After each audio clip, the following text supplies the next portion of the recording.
보기 2번에 두 2차 방정식이 공통근을 갖는데요. 그때 미정계수 k의 값을 구하라는 건데, 자, 공통근을 갖다가 알파라고 잡아요.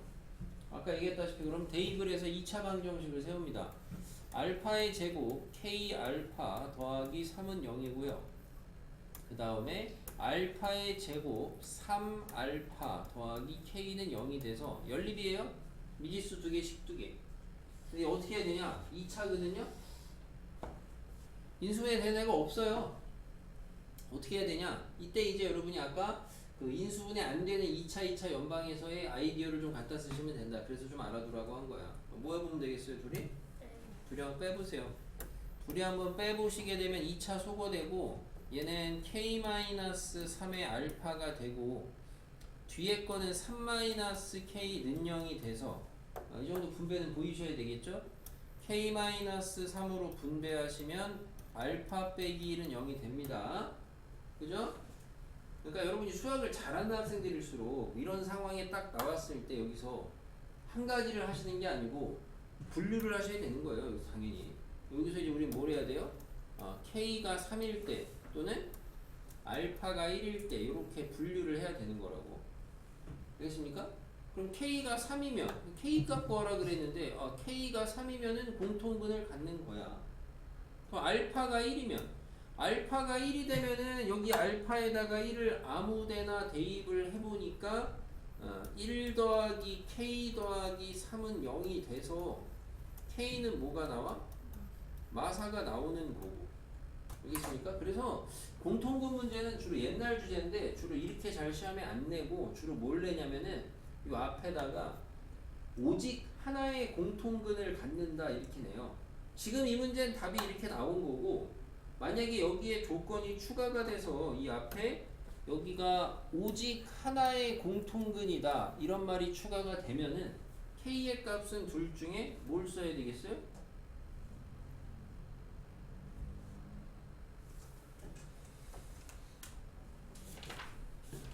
마이너스 4. 마사만 써야 되겠죠. 마사만. 왜? 3일 때는 대입해 보시면은 두 방정식이 똑같아집니다. 공통근 문제고.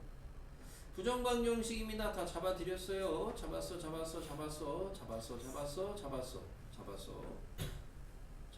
그래서 우리가 이제 보기 3번 슬쩍 보시면 여러분이 이제 이렇게 생긴 애 4항짜리인데 요런 애들을 갖다가 여러분이 괄호는 정수꼴로 식변형을 할 줄 아셔야 되는데, 선생님이 시키는 방법 중에는 변형하는 방법 어떻게 하라 그러냐면은, 나는 우선 상수항은 다 제껴놓으라고 하고, 그 다음에 이제 좌변을 갖다가 괄호로 이렇게 만들라고 하죠. 그럼 xy가 곱해져 있으니까 괄호에다가 따로 써주고, 계수를 감안해서 상수항을 잡아주시고, 그리고 좌변에 새로 생긴 상수항이 1이 생겼으니까 우변에 원래 있던 상수항에다가 1을 더해줘야 된다 이거죠. 이렇게 변형을 하라고 하죠. 변형 방법. 우리가 그때 방학 때 연습했잖아요. 할 수 있겠어요? 에이!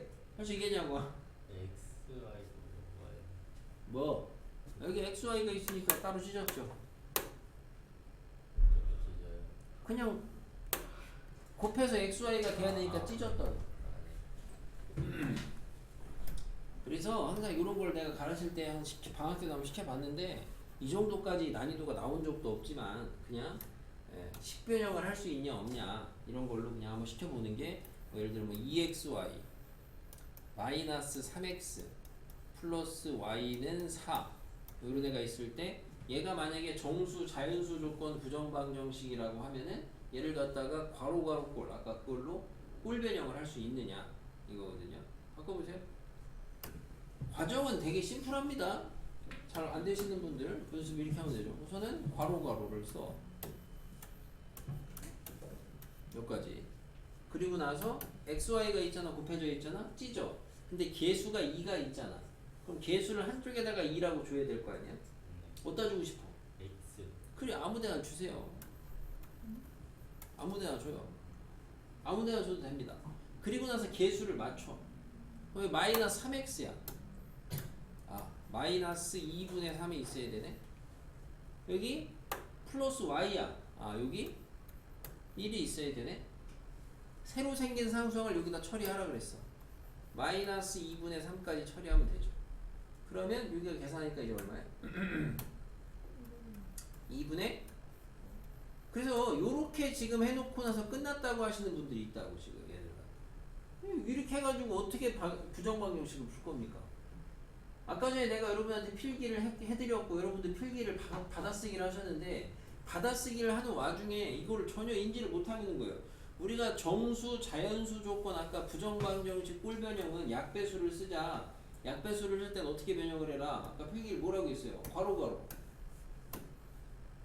뭐라 그랬어? 괄호만 쓴 거야, 괄호만. 약수, 는정수죠, 는정수. 여기가 정수가 나와야 이 자식이 약수로 할 거 아니야. 여기가 분수인데 어떻게 할 거야, 이 다음에? 물론 또 이렇게 얘기해도 하지 않았어요. 풀 때는 했죠. 뭐 이런 소리 하신 분 있을 텐데. 응? 소지야. 양변에다가 2를 곱하셔야 되겠죠. 그래서 양변에 2 곱하면은 얘는 그냥 가고 뒤에는 2가 들어가서 2y 빼기 3이 되고 여기 이제 5가 되겠죠. 그죠? 2는 한쪽에만 들어가는 거 이런 거 주의하시고. 학생! 영가씨! 이씨 물 먹고도 얘가 네. 약수를 이렇게 뒤져야 된다고요. 그래서 이 정도까지 잘 변형 나오지도 않지만 알아둬라. 연습하시고. 부정방정식의 꽃이죠. 정수근 부정방정식 유형이 있습니다. 그죠? 정수근 부정방정식 대표 유형이죠. 대표 유형. 이런 거 하나 해드려야 되나? x에 대한 2차 방정식의 두 근이 정수래요. 이런 걸 우리는 그래서 정수근 부정방정식 유형이라고 부르고 근과 계수를 돌리니까 알파 더하기 베타는 n 플러스 2가 나오고 그 다음에 알파 베타는 n 플러스 3이 나와서 그 다음에 이제 이거를 가지고 m 값을 구해라 뭐 이런 건데 알파 베타가 정수근 그래서 m을 소구하는 겁니다. 둘이 뭐 변변 빼든가.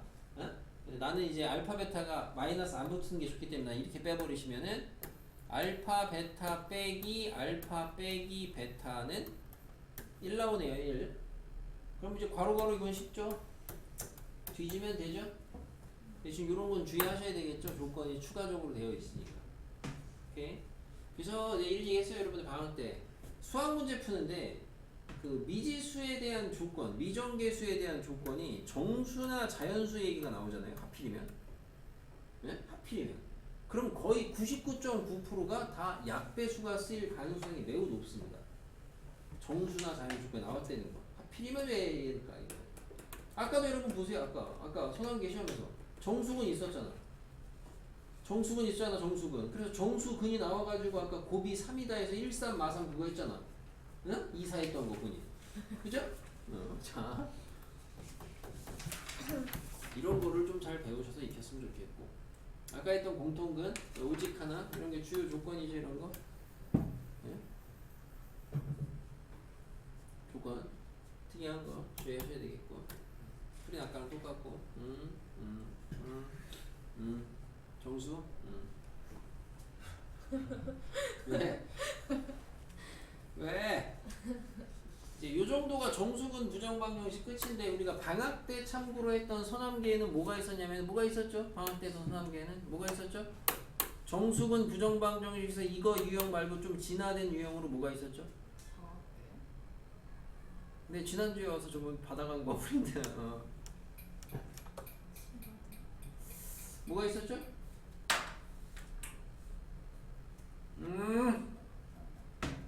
이게 일반적인 정수근 부정방정식 유형이고 여기서 이제 조금 어려워지면 뭐가 될 수 있다?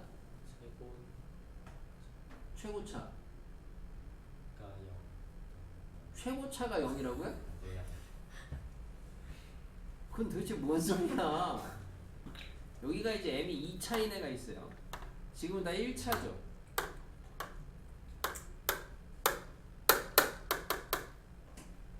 여기까지 안 했나? 첫 번째 프린터? 했니? 다 하지 않았어요? 한 거 같은데 다 했죠? 미리 좀 파악을 하셔야 됩니다. 그래서 여기 만약에 2차가 있을 때는 그 괄호 꼴로 안 돼요. 가로가로꼴로. 그래서 두 번째 아까 알려드렸던 이제 제곱제곱의 합이 정수꼴 그런 걸 하셔야 되는데 그 내공식 써서 그렇다. 이런 건데 이제 실수 조건 부정 방정식입니다. 1번은 너무 쉬우니까 됐고 아니다 보자 그냥 이거밖에 안 풀어줄 건데. 자 1번 우선 이제 실수 조건이에요. 부정 방정식이죠. 미지수 2개, 식 2개, 식 하나. 자 완전 제곱 만드는 게 제일 좋은데 어떻게 만드냐? 4xy를 봐봐요. 마이너스 4xy. 그럼 뭐가 있으면 되는데 x제곱이랑 여기 x제곱이랑 뒤에 상수가 4가 있으면 되겠지 우선은. 그래서 얘를 기준으로 좀 맞춰주시고 플러스 6y가 있어. 그러면 y의 제곱이랑 플러스 9가 있으면 되겠죠. 얘는 끝났어. 둘이 맞추면 끝이야. 그죠? 그럼 예를 들어 이제 요번에는 옆에 있는 애는 2x제곱 이런 게 있는데 자 6xy가 보이거든요. 6xy 그리고 6x도 보이고 상수항이 9가 있습니다. 그죠? 그럼 요런 거를 토대로 우선 6x를 기준으로 한번 완전 제곱을 생각을 해주시면 뭐가 있으면 되겠어요? 원래는 많죠. 근데 많은 것 중에 그래서 이제 감각적으로 때려 잡는 거죠. 그래서 뭐가 있으면 되겠어? x의 제곱이랑 9y 제곱이요? 자, 9가 있으면 되지 않을까요? 그죠? 근데 이렇게 쓰고 나니까 마침 뭐가 나냐면 x 제곱 하나 남고 이렇게 남으면 왜 달릴까요? 뭐 있으면 돼요? x의 제곱이랑 이게 9y 용이에요. 얘도 그래서 복잡한 형태가 아닌 거야. 역시나 좀 복잡한 거는 방학 때 나눠드렸던 서남계 문제 중에 있는 게 더 복잡합니다. 그 정도가 일반적으로 좀 복잡한 형태 중에 하나. 그래서 완전 제곱을 만들 수 있으면 만드는 게 제일 좋고요. 근데 다시 말씀드리지만 혹시나 내가 뭐 문제 풀다 보면 이제 좀 컨디션이 안 좋아서 머리가 안 돌아갈 때가 있죠. 모르겠어. 변형이 안 돼. 그럴 때는 아까 얘기했다시피 일반적으로 얘 실수를 실근으로 해석을 해서 이거를 x에 대한 2차 방정식으로 해석을 하는 겁니다. x에 대한 2차 방정식으로.